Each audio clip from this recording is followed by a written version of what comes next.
بسم الله الرحمن الرحيم. Assalamu alaikum. Welcome to Quranic Arabic webinars. This is an introduction to our reading and Tajweed classes. This lesson will cover what is the importance of Tajweed and why we must study Tajweed to recite the Holy Quran. Importance of Tajweed then. Tajweed is an Islamic science that teaches you how to correctly recite the Holy Quran and to beautify your recitation. Some scholars of Tajweed have said that it is sinful to recite the Holy Quran without learning Tajweed. And we'll see on the next few slides why there is a concept of making sin while you're actually doing your recitation. Our great predecessors developed and preserved this science for a good reason. So the companions of the Holy Prophet, peace and blessings be upon him, and the followers after them, and all the subsequent generations up until our time have preserved this science of how to recite the Holy Quran properly. So there must be good reason, and it is something that we should appreciate that they've taken time to preserve this science for us so that we can recite the Holy Quran as it was revealed. Your prayers depend upon it, i.e., because you recite verses from the Holy Quran in your prayer is dependent as well on your pronunciation. A few hadith or traditions of the Holy Prophet, peace and blessings be upon him. The best of you is he who learnt the Holy Quran and taught it to others. Undoubtedly, the heart gets rusted like metal gets rusted when water goes over it. The people asked, how can they, the hearts, be cleaned? The Prophet, peace and blessings be upon him, said, to remember death in abundance and to recite the Holy Quran. That chest which does not have any Quran in it is like an abandoned house. So here we can see the importance of learning your recitation and being able to read, recite and memorize the Holy Quran. Decorate the Quran with your good voices. O people of the Quran, do not make the Quran a pillow.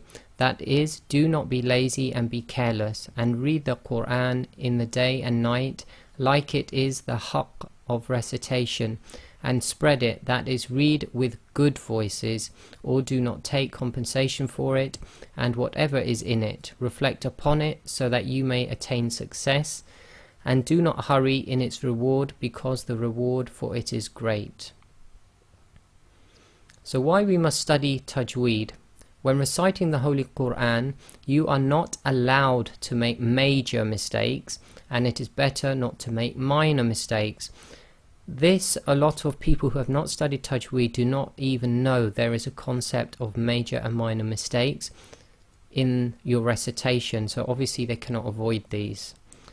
Many Muslims do not know what causes major and minor mistakes and hence recite and memorize the Holy Quran incorrectly. So learning your science and what are major mistakes, minor mistakes and why they occur will be your route to avoiding them. With the knowledge of Tajweed, one can listen to professional reciters and follow them correctly and correct their own mistakes.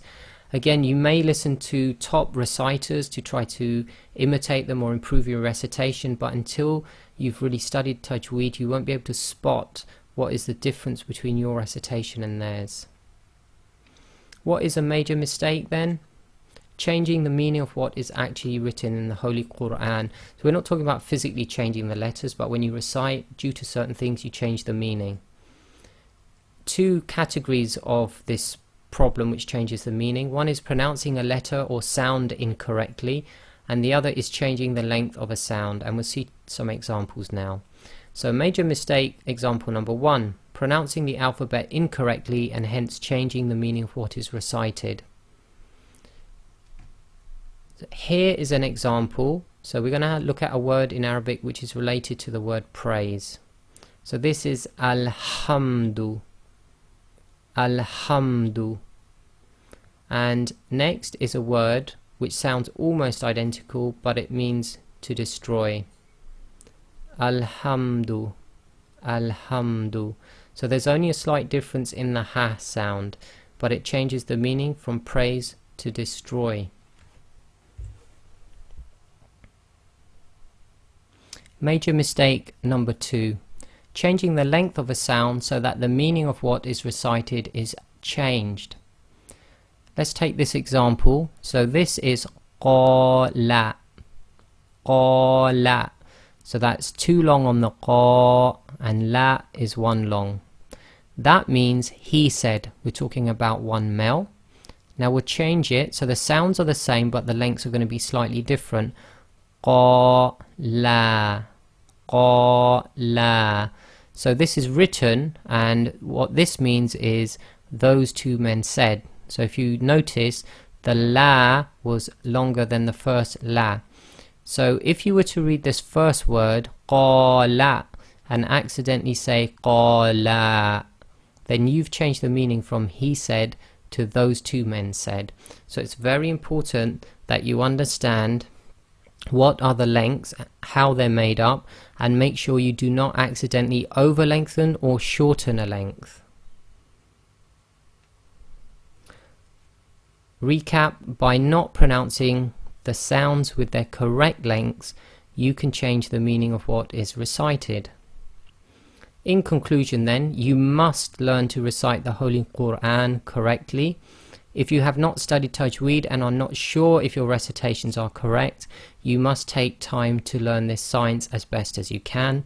If you are not an Arab, try your best at pronunciation. Again, I'm not an Arab. We inshallah will have some Arabs pronouncing some of our practice sessions, but we can only attain a certain level because our vocal cords are not developed the way the Arabs have developed their vocal cords in childhood. So we will just try our best, inshallah. Whether you are Arab or not, you can still learn the science and rules and apply them. So even if your pronunciation cannot reach the standard of an Arab, you can obviously learn all the rules, the lengths, and apply it as best as you can, and inshallah Allah subhanahu wa ta'ala will accept that from us.